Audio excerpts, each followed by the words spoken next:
Basic education has changed significantly in the last 27 years. The core of learning has evolved with adapted curricula and improved infrastructure. But beyond the bells and the whistles, what has really changed? In a society built on the ethos of equality and a better life for all. By all accounts, public education has not lived up to expectations. The unequal distribution of resources is cited as a major contributor. An estimated 50,000 educators are employed by school governing bodies in more affluent areas. Smaller classes, a pillar of high performance.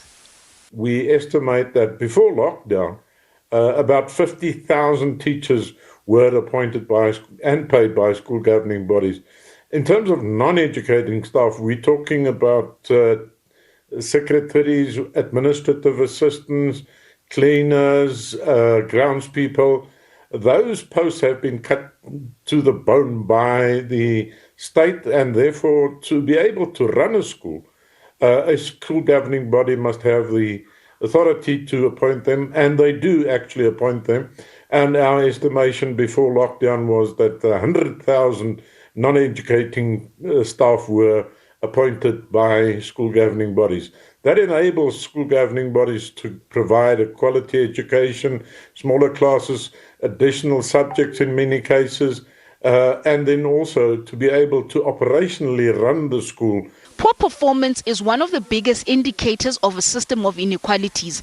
Among the factors cited are inadequate infrastructure and lack of teachers. Recruitment of teachers to non-urban areas is a challenge, coupled with an inability to hire SGB-paid teachers, often a privilege reserved for schools where parents can afford monthly fees. Talk about dilapidated schools, destroyed ceilings, windows, doors, anything. Largely those are our schools. They belong to National Association of Schools. So in those conditions, forget about quality education.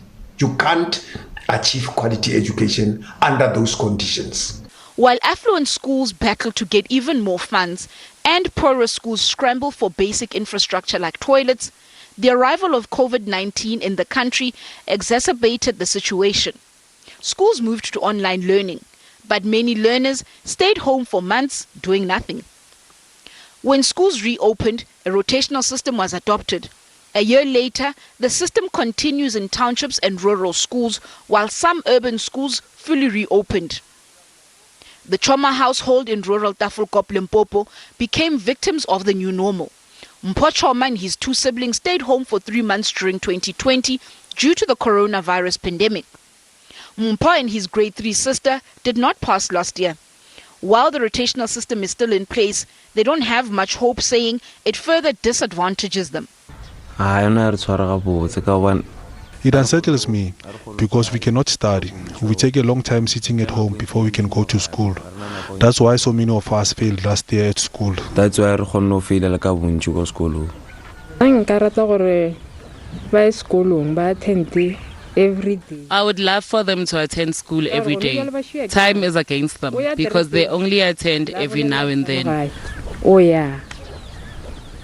On the days that he is at home, he could be learning something at school.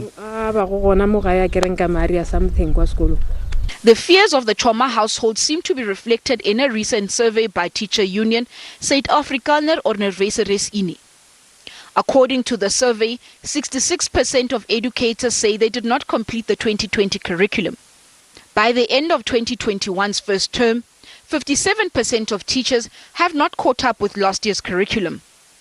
85% say they have experienced backlogs. Maths and language are the hardest hit. Grade 1 to 6 are cited as the worst affected learners, with 34% of them struggling to do basic reading and writing. 29% of learners could not do basic maths. Authorities in the sector insist there is one public education system, but in reality, a parallel system exists. And the consequences of the 2020 academic year could be felt for the next 10 years, especially by the least privileged in the country.